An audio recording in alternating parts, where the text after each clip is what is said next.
Today, I will be talking about the cultural appropriation of American Indians with mascots. What is cultural appropriation? Well, according to the Oxford Language Dictionary definition, it is the unacknowledged or inappropriate action of the customs, practices, ideas, etc. of one people or society by members of another, and typically more dominant people of society. Some quick examples that might come to your head when you first hear cultural appropriation of indigenous peoples, maybe mascots, or sometimes even Halloween costumes, as one seen to the right here. One of these examples of appropriation I will be focusing on today is the use of stereotypical mascots used. But first up, what exactly do I mean by the use of mascots? Well, where did these mascots first originate or come from? Mascots that portray American Indians are most often stereotypes that were created by past beliefs of people.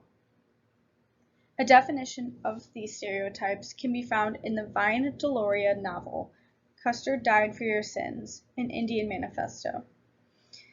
The definition is as follows: a word borrowed from the printing industry, referring to a printing plate capable of reproducing copies indistinguishable by individual differences applied to all Indians, as all Indians are alike. There is no difference between tribes. An Indian is an Indian. This definition implies that when using stereotypes to categorize all American Indians into the same box, they are all the same and no different from one another. These stereotypes that were created also led to the creation of the stereotypical American Indian that is used today in many mascots, and even many movies. And to the right here, we see the Blackhawks and the Redskins, which we will be talking about more later. Some current issues that happened with mascots. These stereotypes of American Indians have always been a problem, but looking more into the current state of the issue, there are some changes that have been made more recently. In the summer of 2020, brands including Aunt Jemima, Land O'Lakes, and even Uncle Ben's announced that they would be changing their product imagery, and even some names in their brands in reaction to protests. However, there was one particular NFL football team that came under fire in July of 2020 for their usage of the racial slur against American Indians and vowed to change it. This team, formerly known as the Washington Redskins, changed their name to the Washington Football Team. The logo is to the right here, and you can see there's the feathers and the stereotypical American Indian that people see with many logos and mascots.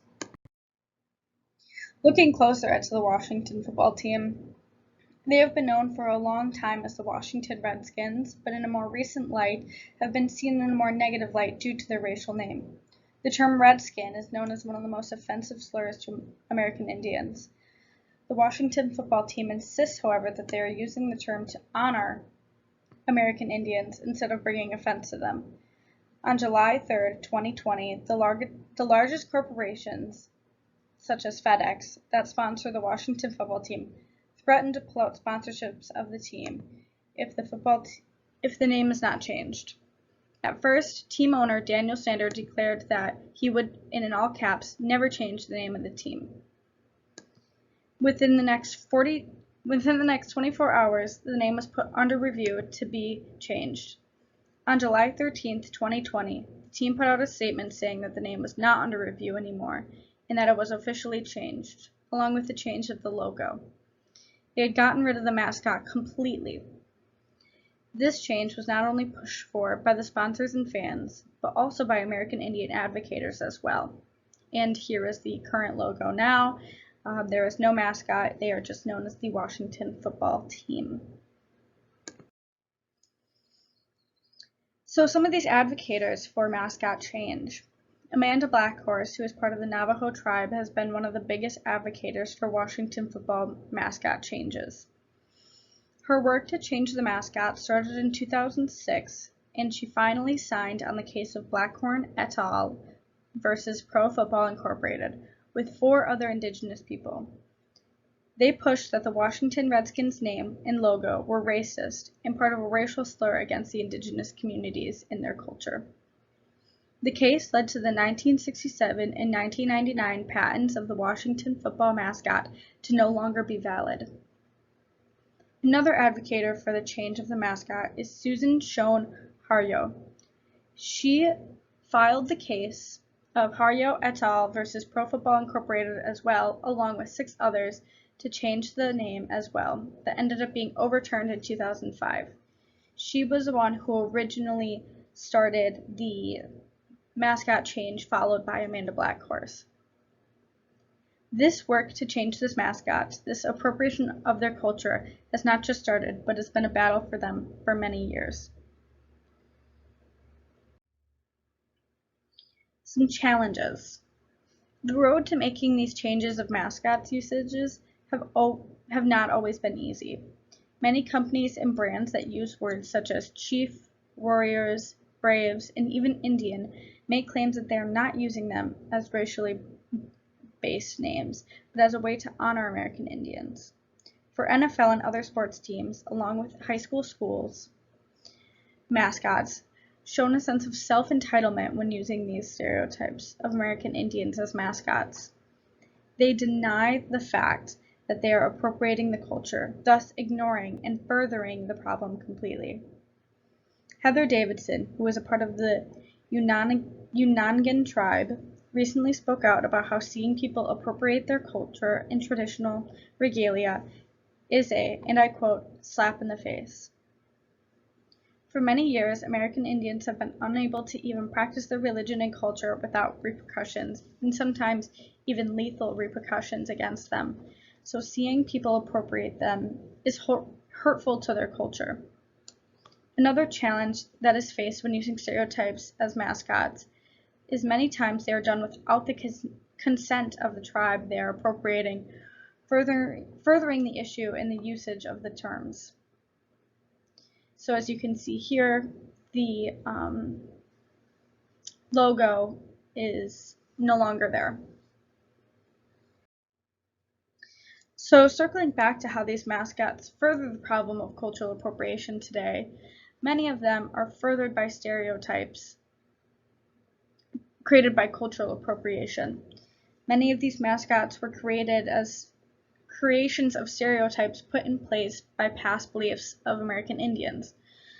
Some of these stereotypes, I'm sure many of you have seen, include headdresses with feathers, as some seen here in this photo to the right, face paints, also seen in this photo with the face paint near the eyes and on the nose all the way over to the right, and even the red skin, which is seen all throughout this image, that many brands and even movies portray.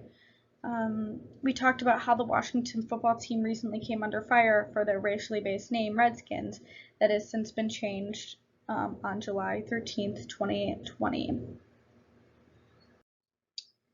So, in conclusion, cultural appropriation of the American Indian culture still has a long way to go. There are still many companies, sports teams, and brands that still carry these stereotypical assumptions with them today. But there is something we can do today, however. We can appreciate the culture, but not appropriate it. So, as you can see here in the image, culture, not costume, and you can see the headdress with the feathers, and even the face paints. So these stereotypes can be so harmful to Native Americans and their culture, especially when they have gone under so many problems and haven't been able to practice their religion and their culture for so long, and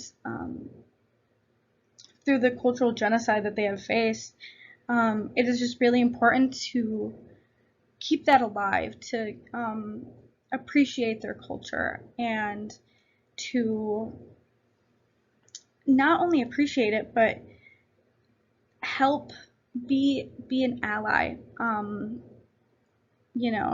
so yes. So The goal of this is appreciation, but just not appropriation of their culture. And here are my citations.